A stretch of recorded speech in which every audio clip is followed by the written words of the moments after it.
welcome to lifeisonedayataTime.com. I'm Minister Chestnut. Thank you for joining me again on another day of life and another day of love to live in His riches and glory. I'm praying for you consistently that you prosper in mind, body, and soul, domestically, socially, and financially. I pray that you heal from the top of your head to the tips of your toes, as we are, because Jesus Himself took all our infirmities and all our sicknesses on the cross over 2,000 years ago. And by His stripes, we were healed. As we continue finding Jesus in every book of the Bible, we're into Jeremiah and Lamentations. Now, what is that all about? Well, Jeremiah prophesied some stuff that the kings, they just didn't like it. And when he told them what thus said the Lord, they didn't want to believe it. And if they believed it, would they act on it? But like I said, Jeremiah prophesied that Nebuchadnezzar, the king of Babylon, would come and besiege Jerusalem. Why? Because the inhabitants of Jerusalem had forgot about the Lord. I mean, one of the kings burnt the Bible, cut it up, and burnt it.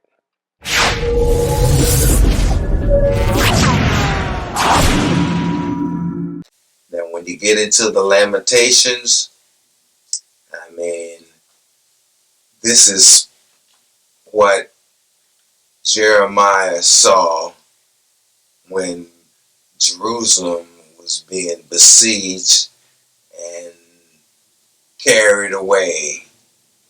Hey, it was a terrible thing to happen, but it had to have had happened. Now, where do we see Jesus in Jeremiah and Lamentations? Because Jeremiah is known as the weeping prophet.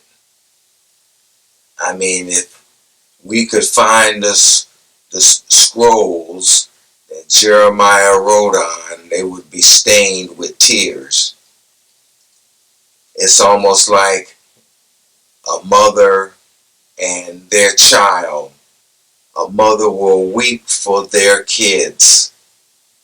A mother will pray for their kids. So, in likewise manner, God had to judge His kids, His people. And Jeremiah cried about it. That's why he's known as a weeping prophet. But during all of his crying, weeping, hey, God sees us in like manner. Hey, He cries for us. I can just about see Him crying for humanity right now. Because, hey, 80% they can't see. They can't understand what's really going on.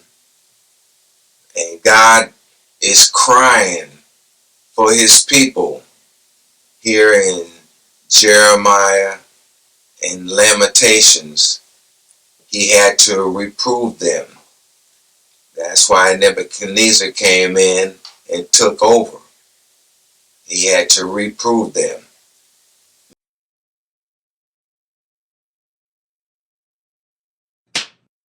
Now, in the New Testament, Jesus, shortest verse in the Bible, John chapter 11, verse 35, Jesus wept. Now, when he was coming in on Palm Sunday and people was putting palm leaves all in his path as he was riding in on his little donkey, as he approached Jerusalem, he wept for the city because he knew a couple of days later the same crowd would be gone and there would be others left there jeering at him to be crucified. Hey, Jesus wept when he was in the garden, the Olive Garden. He wept before he was getting ready to be crucified. Why? Because he knew the people, his people that would believe had a long way to go. And he wept. Hey, Jesus is sitting at the right hand of the Father right now. And he's probably, well, I know he's interceding. And I can see a few tears come from his eyes from those who would be lost, because God does not want to lose anyone. But it's your choice.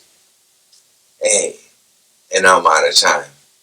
We'll pick this up next week as we continue on another episode of Life is One Day at a Time.com.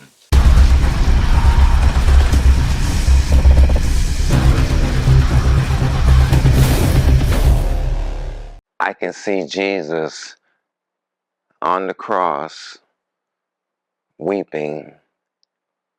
I can see God in heaven weeping.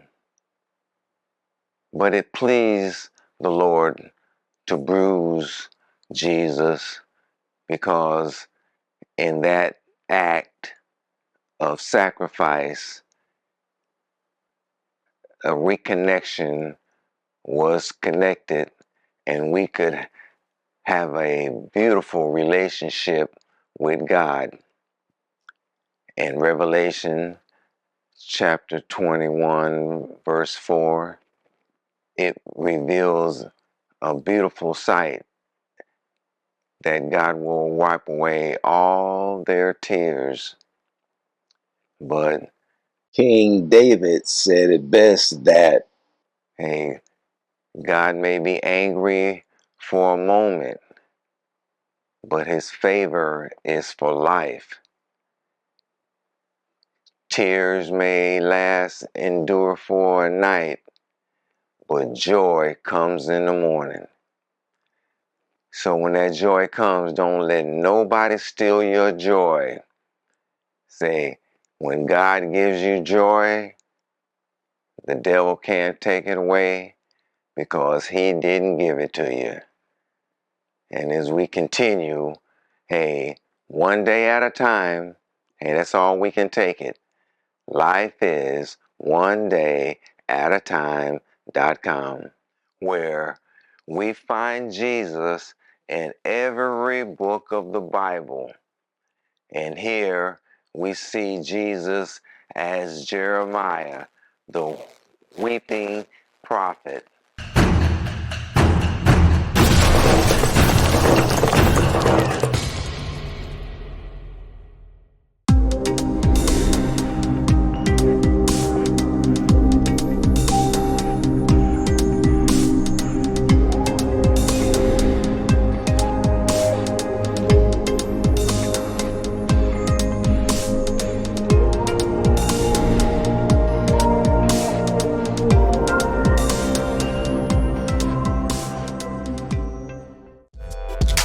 for the glory of for the glory of for the glory of for the glory